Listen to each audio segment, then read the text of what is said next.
নমস্কার বন্ধুরা, আমার নতুন ব্লগে আপনাদের সবাইকে স্বাগত জানাই। আশা করছি সবাই ভালো আছেন, যে যেখানে আছেন। আমিও খুব ভালো আছি। সকাল থেকে উঠে এতক্ষণ আমার অন্তত পক্ষে মিনিট 10 ব্লগ তো হয়েই যেত, কারণ উঠেছি সেই ভোরবেলা থেকে।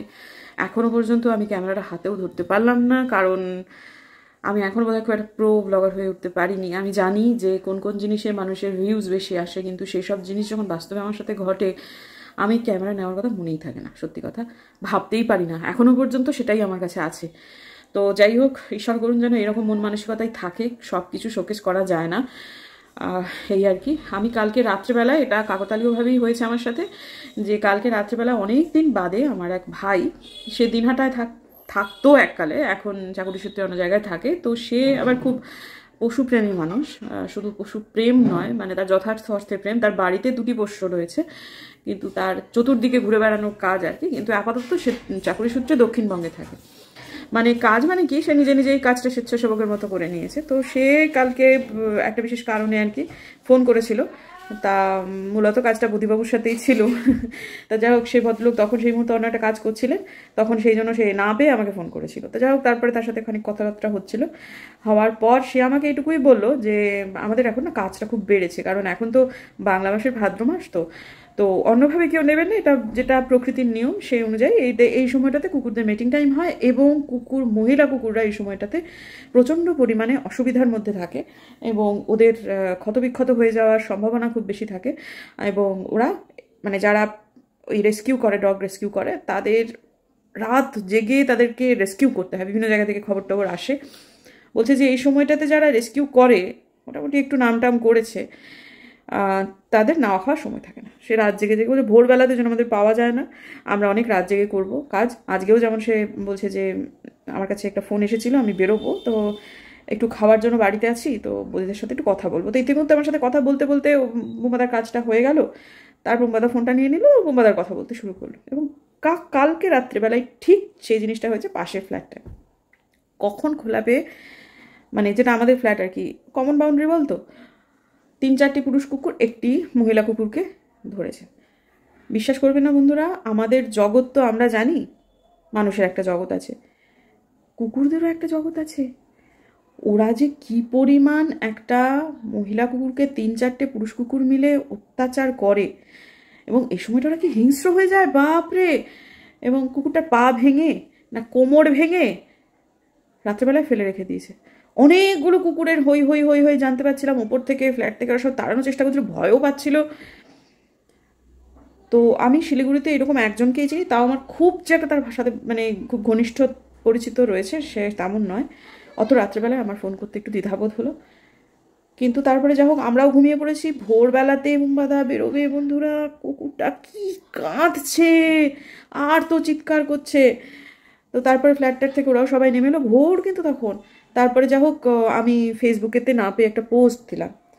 তো তারপর আমি জানি যে এই সময়টাতে সবারই, ও আমাকে কালকে বলেছিল, ওই বিট্টু যে কালকে যে ফোন করেছিল, সে বলেছিল যে এখন বেশিরভাগ এরকম রেস্কিউ যারা করে তারা রাত রাত বিরেতে তাদের ইয়ে করতে হয়, তারা ভোরবেলাতে অধিকাংশকেই পাওয়া যায় না। তা আমার মনে হলো, যাকে চিনি তাকে তো এই ভোরবেলায় এত ভোরে ফোন করবার মতো নয়। তো আমি ফেসবুকেতে পোস্ট দিলাম, তো তাতে করে একজন এসে কুকুরটাকে নিয়ে গেলেন।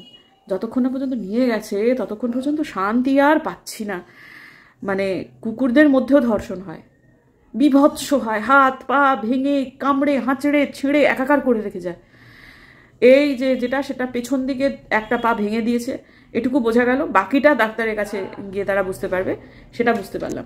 তো যাই হোক, ইতিমধ্যে আমাদের মিনামাসি এসেছে, ঢুকেছে। এই যে মিনামাসি এখন আমাকে চিয়া দিচ্ছে। না, মিয়া স্কুলে গেছে।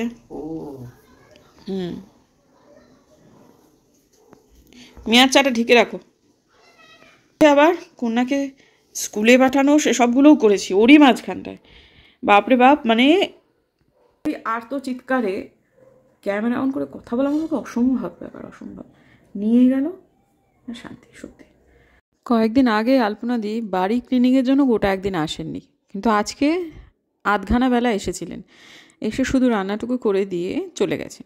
আমি এখন নিচে যাচ্ছি আমার শ্বশুরমশাইকে খেতে দিতে। আমাদের ওপরে আজকে পনির রান্না হয়েছে, কিন্তু কেনা পনির আমার শ্বশুরমশাই হজম করতে পারছেন না। বাড়িতে পাতা পনির হলে ঠিক আছে, কিন্তু যেহেতু আমাদের পনিরটা কেনা, তাই জন্য আমি নিচে আজকে পনির ওনাকে দিতে পারিনি। তো যাই হোক, ওনার খাওয়া হয়ে যাওয়ার পর তারপর বেশ খানিকক্ষণ বাদে আপনাদের সামনে আসছি। এইটি হচ্ছে আজকের দিনের আমার মেয়ের লাঞ্চ। সে বলে গেছিলো আজকে আমি ভাত খাবো না, তো ঠিক আছে, আজকে নিরামিষ শনিবার, তার জন্য আলুর পরোটা, আলু ভাজা আর পনির। নিচটা একেবারে খুঁড়ে খুঁড়ে একাকার করেছে, তবে এটা শুধু আমাদের বাড়ির একার ব্যাপার নয়, এই অঞ্চলটাতেই তাই হয়েছে, সবার বাড়ির সামনে এরকম খোঁড়া পড়েছে। তো যাই হোক, ট্রান্সফরমারে কোনো কাজ হচ্ছে। আজকের দিনটা আমার একেবারেই অনুকূল গেল না বন্ধুরা, ব্লগ আমি কিছু সেরকম করতে পারিনি।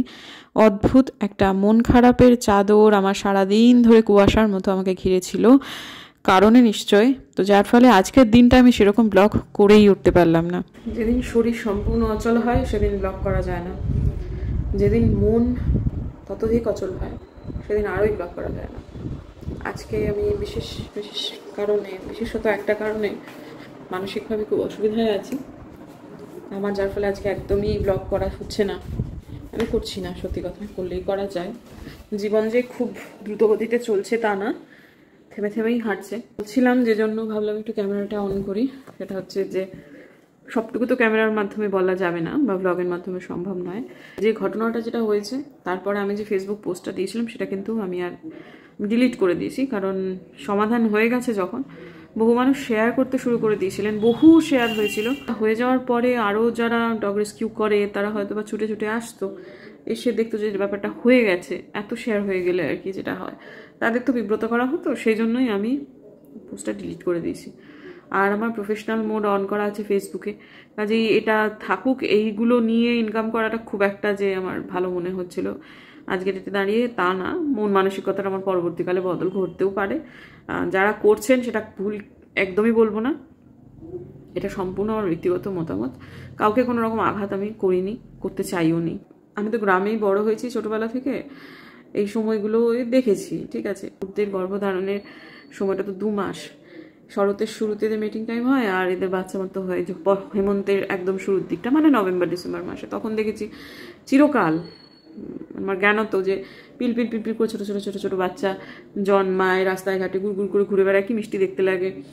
কিছু গাড়ি চাপা পড়ে মারা যায়, কিছু ভালোভাবেই থাকে, আবার কিছু শীতে মারা যায়, মানে যে বেঁচে থাকতে পারে আর কি। এইরকম নির্মম ব্যাপার সেটা কিন্তু এর আগে আমার অভিজ্ঞতায় হয়নি। তবে এই সময়টা যখন আগাগোড়াই এদের কাজ বেড়ে যায় বলছে বিট্টু, তাহলে নিশ্চয়ই এটা ছিল, আমার অভিজ্ঞতায় হয়নি এই আর কি। তো কুকুরটাকে আমার দেখতে যেতে ইচ্ছা করছে, কিন্তু কোথায় নিয়ে গেছে জানি না। কোমর এবং পা 2 ভেঙেছে, দুপুরবেলাতে খবর পেলাম, এইটুকুই অবধি জানি, চিকিৎসা চলছে, আর এর বাইরে কিছু জানি না। তো যাই হোক বন্ধুরা, আজকের দিনটাতে আমার আর কিছু ব্লগ করার মতো নেই, যার ফলেতে মানে নেই, মানে কি আমি করতে পারছি না, আমার সব দিক থেকে মানে পরিস্থিতি ঠিক আজকে ব্লগের অনুকূল নয়। তো যার ফলে আমি এই ব্লগটাই কন্টিনিউ করছি কালকে।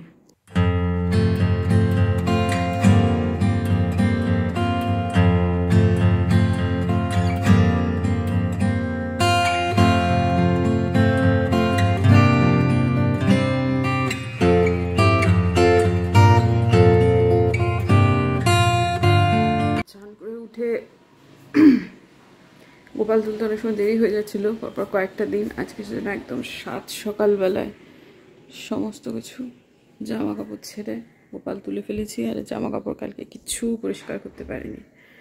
নমস্কার বন্ধুরা, নতুন একটা দিনে আপনাদের সবাইকে স্বাগত জানাই। নতুন একটা দিনে পুরনো ব্লগেই আপনাদের সবাইকে স্বাগত জানাই। এরকম হয় মাঝে মধ্যে যে একটা ব্লগ ধরে চলে, বিভিন্ন কারণেই চলে, একটা দিনের এনার্জি খুব ডাউন থাকে, আবার তার পরের দিনের এনার্জি খুব হাই এমন থাকে যে একটা দিনে গোটা দিন মিলিয়ে একটা ব্লগ করা যায় না, আবার এমন একটা দিনে 2টো ব্লগ হয়ে যায়। আমি জানি না আজকের দিন আমাকে কোন দিকে নিয়ে যাবে, তবে আশা করছি আজকের দিনটা আমার ভালোই কাটবে, কালকের মতো লো এনার্জির দিন কাটবে না। শিলিগুড়িতে বৃষ্টি বাদলা চলছে, এই এখন বৃষ্টি হচ্ছে, আবার একটু বাদে বৃষ্টি বন্ধ হচ্ছে, এই তো হচ্ছে। তো আমার জবা গাছে একদম ফলন কমে গেছে, আবহাওয়ার জন্যই মূলত এটা হয়েছে। ঝকঝকে রৌদ্রকরজন দিন পরপর যদি 4-5টা থাকে তাহলে আবার তাতে ফলনটা বাড়বে। বারান্দা বাগান তো অনেকদিন ধরেই শ্রী ফেরাবো বলছি, কিন্তু শ্রীহীন তো হয়েই রয়েছে। পাখির ওই জায়গাটা খালি হয়ে রয়েছে, এই জায়গাটা জল নেই, এখন পাখি আসেও খুব কম, কারণ এখানে খাবার দেওয়া হচ্ছে না। না, এই যে তলাটা দেখুন, কালকে তবুও এসেছিল, যে খেয়ে চলে গেছে বোঝাই যাচ্ছে। তো আবার বারান্দা বাগান ধরতে হবে নতুন করে একদম। এটা কিন্তু আমাকে বাস্তুকার বলে গেছিলো এটা করতেই হয়, কিন্তু সেই যে আজ বেশ কিছুদিন হলো খাবার শেষ হয়ে গেছে, খাবার আনবো আনবো আনবো আনবো করি, সেটা আর হচ্ছে না। জল থাকলেই তারা আসবে, এটা আসলে এত বৃষ্টি যে ভেতরে এসে তাদের জল খেতে হচ্ছে না, এটাও একটা গড়িমসির কারণ। কিন্তু যেটা দেখানোর জন্য এখানে এলাম সেটা হচ্ছে, এখানে একটা টমেটো গাছ ছিল, সেটা মরে যাওয়ার পরে এখানে নতুন করে একটা পুঁই গাছ হয়েছে। সেই পুঁইটা বেড়ে বেড়ে বেড়ে লতিয়ে লতিয়ে এই অবধি চলে এসেছে।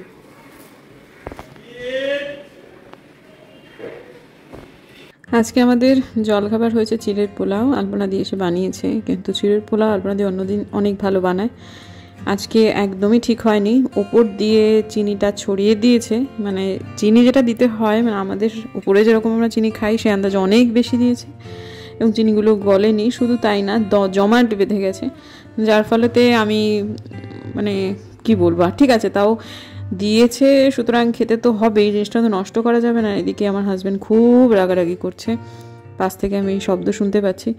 তো কি আর করা যাবে বলুন, এক আধ দিন এরকম হয়েই যায়। পরে আলপনাদিকে বললাম যে ওপর থেকে এরকম চিনি কেন দিয়েছো, তুমি তো এমন তো না নতুন, হঠাৎ করে যে তোমার কী হলো, এরকমভাবে তুমি করলে। তো বললেন যে শ্বশুর মশাই নাকি বলেছেন আমার একটু বেশি মিষ্টি দিয়ে খেতে ইচ্ছা করছে।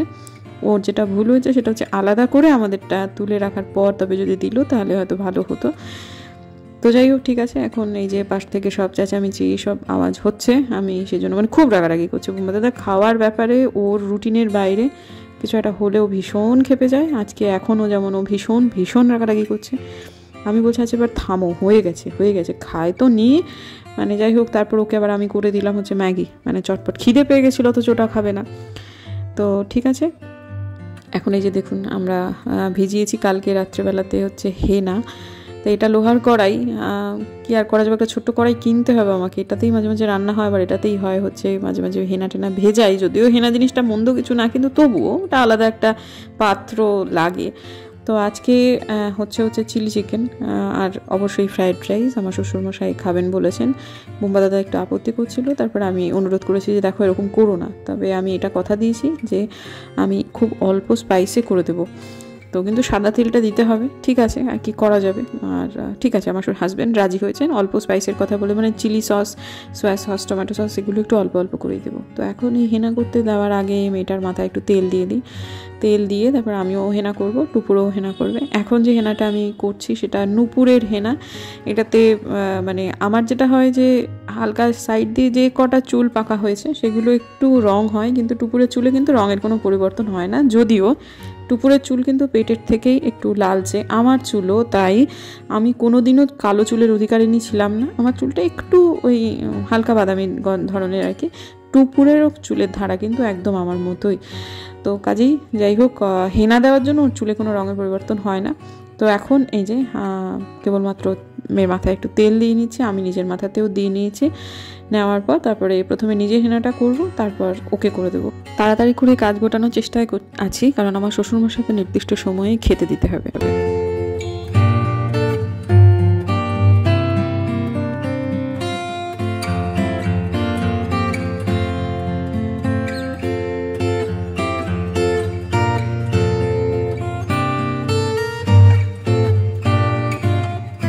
ইতিমধ্যে মিনামাসি ঢুকে গেছে, আমাদেরও মাথায় আমরা গোবর লেপে একদম তৈরি।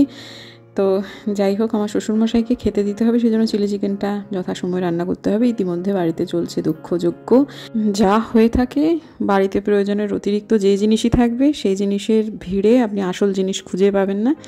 এটা শুধু বইপত্র বলে নয়, যে কোনো জিনিসই। আজকেও সেটাই হচ্ছে।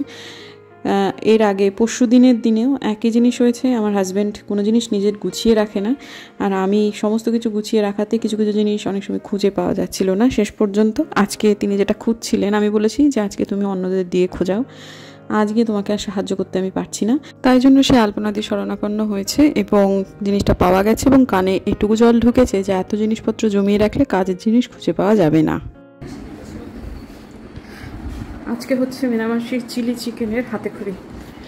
আমি টিউটোরিয়াল দেবো, আলপনা দিয়ে কখন ফ্রাইড রাইস রান্না করবে জানি না। তো যাই হোক, ঠিক আছে, সহজেই হয়ে যাবে। মানে এর থেকে সোজা রান্না তো হয় না, অনেক যেগুলো ঘরোয়া রান্না করে সেগুলো বরঞ্চ এর থেকে কঠিন। তা আসলে করেনি কখনো, ওই থতমতো খেয়ে যাবে, হাতে ধরে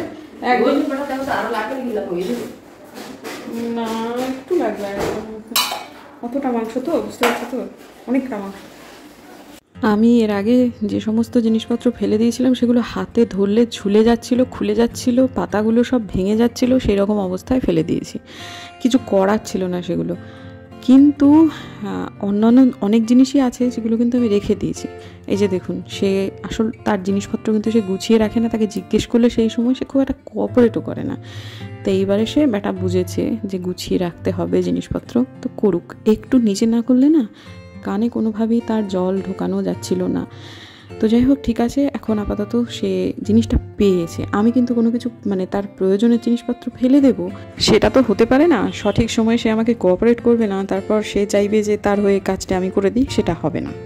তো এখন মিনামাসিকে একটু সাহায্য করতে এলাম। সাহায্য করতে মানে আমি ওকে বলে দিলাম এটা এটা করো। মানুষটা ভালো তো, যার ফলে কাজগুলো খুব মজায় মজায় হয়ে যায়, খুব মজাদার মানুষ আর কি। তো সব মিলিয়ে মিশিয়ে এই ম্যারিনেশনটা এবার হয়ে যাবে, তারপর বাদ বাকি কাজগুলো। চিলি চিকেনের ইনগ্রিডিয়েন্ট খুব একটা কিছু না হলেও জিনিসটা করতে অনেকক্ষণ সময় লাগে।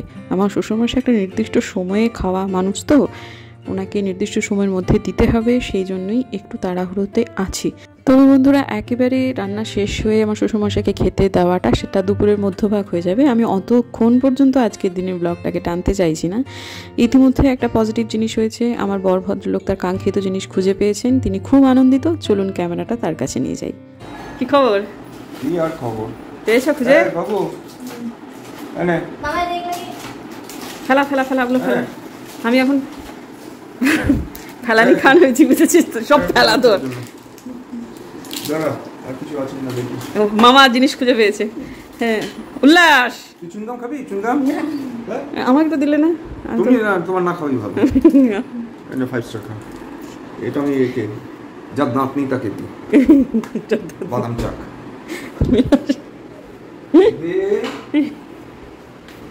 আপনার দাঁত আছে না নেই? আছে, অর্ধেক আছে, অর্ধেক নেই। ওই কোন দিকটা আছে কোন দিকটা নেই? মানে উপরেরটা আছে, এই যে উপরের মাড়ির দাঁত নাই। এটা খেতে পারবেন কি বাদাম চাক? হ্যাঁ, দিলে খাবো, না দিলে খাবো না। না না, দিলে আপনি চিবোতে পারবেন কি না? আমি না দিয়ে দিলাম। বেশ, এটা হচ্ছে বাদাম চাক। এখন ঠান্ডা, এখন খাবেন? আপনার কিন্তু ঠান্ডা লেগেছে। গরম হোক, চায়ে ডুবিয়ে ডুবিয়ে খাবেন। বুঝতেই পারছেন আমাদের বাড়ির আবহাওয়া একটুখানি তত্ত্ব ছিল, সেখান থেকে মোটামুটি ঠান্ডা হয়ে গেছে। এই যে বলে যাতে জয় জগন্নাথ, জয় জগন্নাথ। আচ্ছা, হ্যাঁ হ্যাঁ, এখানে সাদা তেল নিয়ে এসো। তো যাই হোক বন্ধুরা, আপাতত আজকের দিনের ব্লগটাকে আমি এখানেই শেষ করছি। পরের দিনের ব্লগ হবে আমাদের চিলি চিকেন এবং ফ্রাইড রাইস ব্লগ। রবিবার দিনের ব্লগ। এটা তোর মাথার সাথে মাথাটা ঘুষে দিই না, ঠিক আছে? আবার সেই ভয়ানক ফটো, ভয়ানক যত সব বাজে কথা। ঠিক আছে, চলুন বন্ধুরা, দেখা হচ্ছে বরং কালকে একটা নতুন ব্লগে। যদি আমার ভিডিও ভালো লাগে তাহলে প্লিজ সাবস্ক্রাইব করবেন, পাশে নোটিফিকেশন বেলটাকে অন করবেন যাতে ভিডিও দিলেই নোটিফিকেশন চলে যায় আপনাদের কাছে। দেখা হচ্ছে আগামীকাল, ততক্ষণের জন্য টাটা। আমাদের আর দক্ষযোগ্য